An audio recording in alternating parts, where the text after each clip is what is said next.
मातीमध्ये हर हर महादेवची किंकाळी निनाद, ज्या मातीनं 350 वर्षापूर्वीच्या घोड्यांच्या टापांचा आवाज आजही आपल्या कानामध्ये साठवून ठेवला आहे, जी माती मर्द मराठ्या शूरवीर मावळ्यांच्या रक्ताच्या अभिषेकानं पावन झाली आणि ज्या मातीला खऱ्या अर्थानं छत्रपती शाहू महाराजांचा पदस्पर्श लाभला, त्याच मातीमध्ये पडसाळी तालुका पन्हाळा या गावामध्ये पडसाळी लघुपाट बंधारे तलावाशेजारी असणाऱ्या धबधब्याच्या जवळ उभा राहताना खऱ्या अर्थानं आज हे नयनरम्य दृश्य पाहताना खऱ्या अर्थानं आज अगदी मन अगदी प्रसन्न होऊन जाते।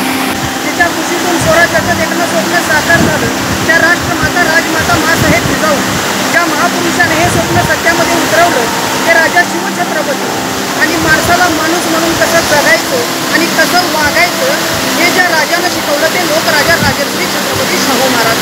खऱ्या अर्थानं छत्रपती राजश्री शाहू महाराजांचा वसा या पडसाळी गावाला लाभला आहे आणि याच ठिकाणी पडसाळी गावाशेजारी मुडागड नावाचा जो गड आहे, या ठिकाणी छत्रपती शाहू महाराजांचा मुडागड नावानं प्रसिद्ध असलेला आपल्याला छोटासा गड पाहायला मिळतो।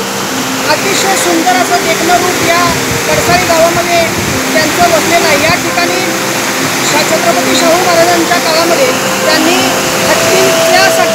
हत्तींची पैदास वाढावी यासाठी देखील सरांची निर्मिती केली होती आणि ते सर देखील आज आपल्याला या ठिकाणी पाहायला मिळतात। खऱ्या अर्थानं पडसाळी तलाव शेजारी असणारा हा नयनरम्य धबधबा आणि याच छत्रपती शाहू महाराजांच्या कोल्हापूरच्या करवीर नदीमध्ये वसलेला हा धबधबा अगदी लोकांपासून दुर्लक्षित झालेला आज आपल्याला पाहायला मिळतो आणि त्याचमुळं खऱ्या अर्थानं हा धबधबा कोल्हापूरच्या जनतेसमोर यावा यासाठी खऱ्या अर्थानं आज सुट्टीच्या दिवशी या धबधब्याकडे जावं अशी आम्हाला एक इच्छा झाली आणि त्यामुळं खऱ्या अर्थानं या धबधब्याकडे आमची वाटचाल केली।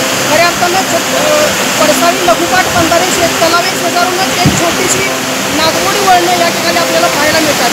अगदी 1 किलोमीटरच्या अंतरावरती हा कोसळणारा धबधबा पाहिल्यानंतर मन अगदी मोहून जातं।